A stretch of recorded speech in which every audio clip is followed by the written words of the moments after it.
Coming on June 27th, 2017, Saban's Power Rangers hits home video in this Blu-ray, DVD, and HD pack. For more information, and if you want to support your favorite YouTuber, click on the link below.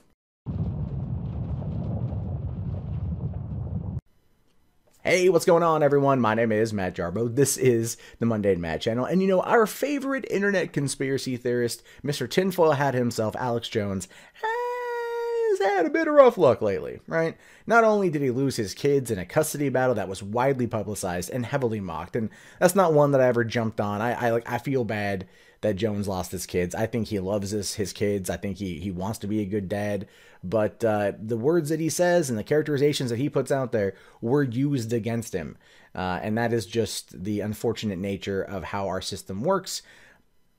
But it is what it is. And not only that, but he also back in March had to apologize for anything that InfoWars said regarding Pizzagate. More importantly, James Alefantis, owner of Comet Ping Pong Pizza in Washington, D.C., had to retract all that because Alefantis had basically threatened to sue him, or I think did actually file a lawsuit. And then he got himself in a little bit more trouble recently. There was a lawsuit filed against him from the owner of Chobani Yogurt, a man by the name of Hamdi Yulukaya, who is a Turkish immigrant of Kurdish descent, was suing Jones because Jones had basically claimed that Chobani was responsible for the rape of a five-year-old girl in Twin Falls, Idaho last June by 3 boys aging in the ranges from 7 to 14. The boys are originally from Iraq in the Middle East, and the reason why he equated the rape of that girl to the Chobani company is because Chobani had made it known that they had a policy of hiring refugees, and Jones basically was like, "You see this here? They're hiring refugees and the rapes happen." Because that's the entire mindset of InfoWars, is anti-immigration, anti-Islam, Islamophobia, xenophobia, all that fucking shit. Now, don't get me wrong. All right, I really think that we need to look at how refugees are taken in and do more vetting and all that kind of shit. But it has to be done in a way that is fair across the board. And Jones clearly riding high off of the Trump win, thinking that he's personally responsible for that, which who knows, maybe he has a small part in that, is really emboldened. And he makes those claims, but they've been repeatedly coming back to bite him in the ass, right? They've been repeatedly coming back to bite him in the behind.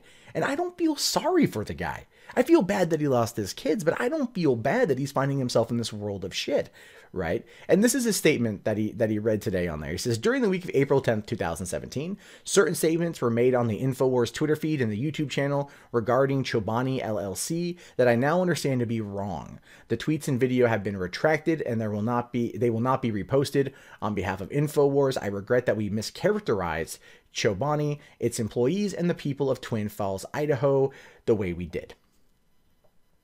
So Alex Jones has to admit for the second time in 2 months that InfoWars done goofed, right? And this is the problem with people like Jones. This is the problem with people like him in the commentary sphere, not only through YouTube, but blogs and Twitter and so on and so forth.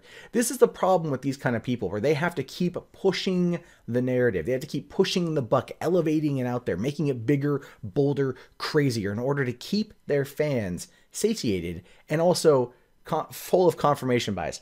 That is a big problem.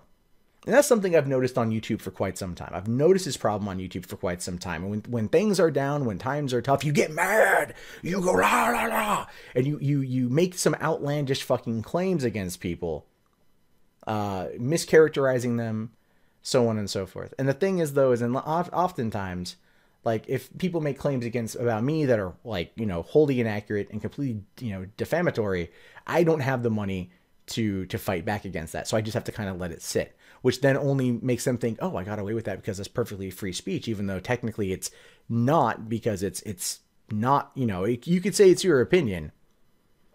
But in cases like Jones has specifically named people and made allegations.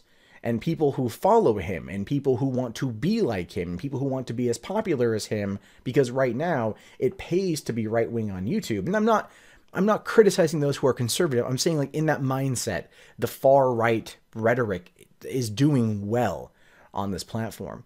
And it's not because it's mostly accurate. I think it's because it's mostly emotion-based that might have some opinion and some information peppered throughout.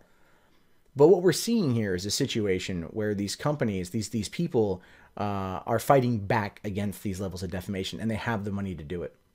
Now, Jones, this is 3 for 3 if you think about it. This is 3 for 3.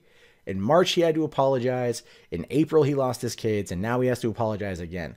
InfoWars, as I've been saying for a while, is probably on a downward spiral. You know, when he had to apologize for Pizzagate, he was like, oh, I fired the people that made the commentary. I fired the people.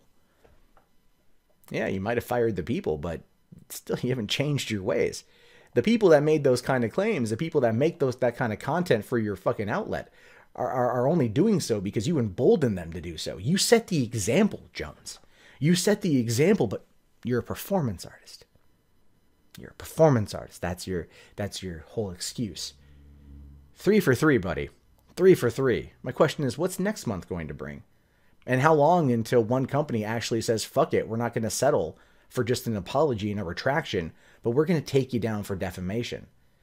Like, I'm not trying to say Alex Jones should shut down. I'm saying that in times like this, you might want to question how far you're willing to go. And that actually goes out to many other commentators out there on YouTube. How far are you willing to go to stay relevant? How far are you willing to go to push your own agenda? And how much of it's fact-based versus how much of it's opinion? And how far is too far?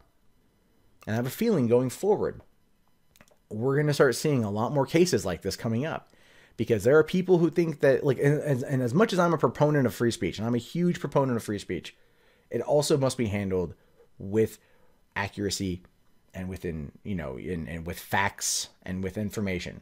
You can have your opinion of somebody, but you can go too far super quick, and that could totally come back and bite you in the ass. And it's something to keep in mind. Because right now we're dealing with the YouTube apocalypse. Right now we're dealing with a whole situation that seems to try to, the media trying to do away with people like us. And you might find yourself in a situation where you just say the wrong thing. So it's always best to be prepared and not, you know, try to say shit as a joke for effect, because it could come back to bite you square in the ass.